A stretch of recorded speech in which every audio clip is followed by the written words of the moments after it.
Buat yang baru gabung, jangan lupa like, subscribe, dan nyalakan notifikasinya untuk mendapatkan informasi seputar bisnis, keuangan, dan mindset sukses.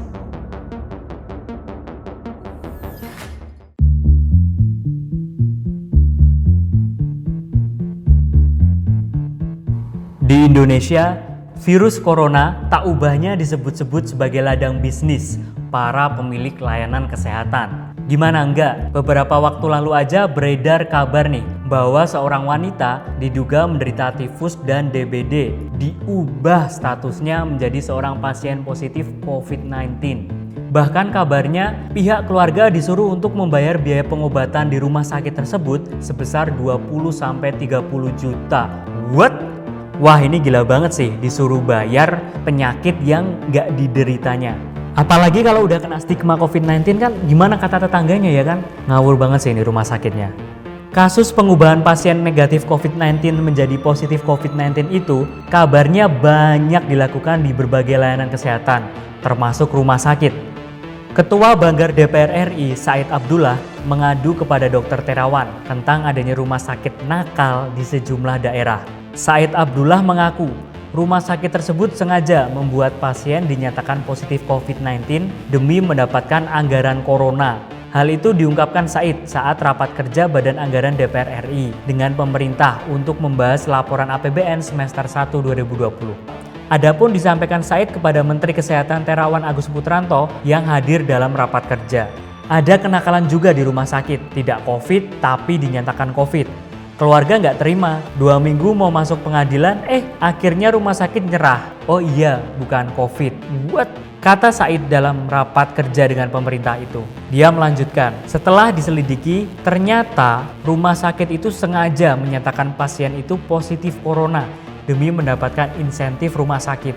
Telisik punya telisik, kalau dinyatakan mati akibat COVID, lebih besar insentifnya. Ada yang sebut kalau orang kena COVID masuk rumah sakit sampai meninggal, anggarannya 90 juta atau 45 juta. Memang ini ujian betul di Pasuruan, Jambi, Ciamis, ini kan viral di mana-mana jelasnya. Said pun meminta agar Terawan turun ke lapangan untuk melihat langsung permasalahan yang terjadi. Bahkan, dia juga meminta agar memberikan sanksi bagi rumah sakit yang melakukan tindakan tersebut. Selain itu, pimpinan Banggar DPR RI tersebut juga meminta agar serapan anggaran kesehatan bisa lebih meningkat.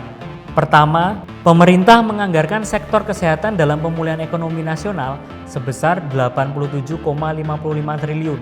Namun, hingga 8 Juli 2020, penyerapannya hanya 5,12% saja atau sekitar 4,48 triliun. Wah, ini masih jauh banget sih serapannya. Sementara itu, Asosiasi Rumah Sakit Swasta Indonesia atau ARSSI mencatat sekitar 40 hingga 60% klaim atas biaya pelayanan kesehatan pasien COVID-19 di fasilitas kesehatan swasta belum dibayar hingga Kamis 2 Juli. Padahal, keterlambatan pembayaran klaim pelayanan bisa mengganggu arus kas RS swasta. Sekjen ARSSI Iksan Hanafi mengaku, pihaknya belum memiliki angka pasti jumlah tunggakan klaim pelayanan pasien COVID-19 RS swasta, sebab data laporan klaim masih banyak yang harus dikembalikan dan dilengkapi.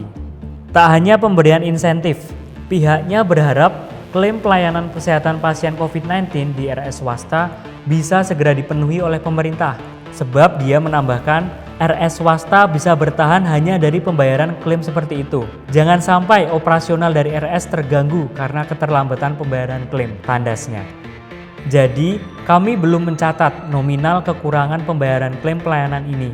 Yang jelas klaim yang belum dibayar antara 40-60%, kata Ihsan. Ihsan mengatakan, belum dibayarnya klaim pelayanan kesehatan mengganggu keuangan rumah sakit. Pihaknya berharap proses pembayaran klaim bisa dipermudah. Apalagi, dia melanjutkan RS swasta di 34 provinsi turut berperan dalam menangani pasien COVID-19. Wah, ini kalau udah begini nih, yang bener siapa nih? Yang salah siapa? Pemerintah nyalain RS, RS nyalain pemerintah. Atau kalau mau lebih bagus, solusinya apa nih menurut kalian yang harusnya dilakukan baik oleh pemerintah ataupun pihak rumah sakit? Coba kasih jawaban kamu di kolom komentar ya.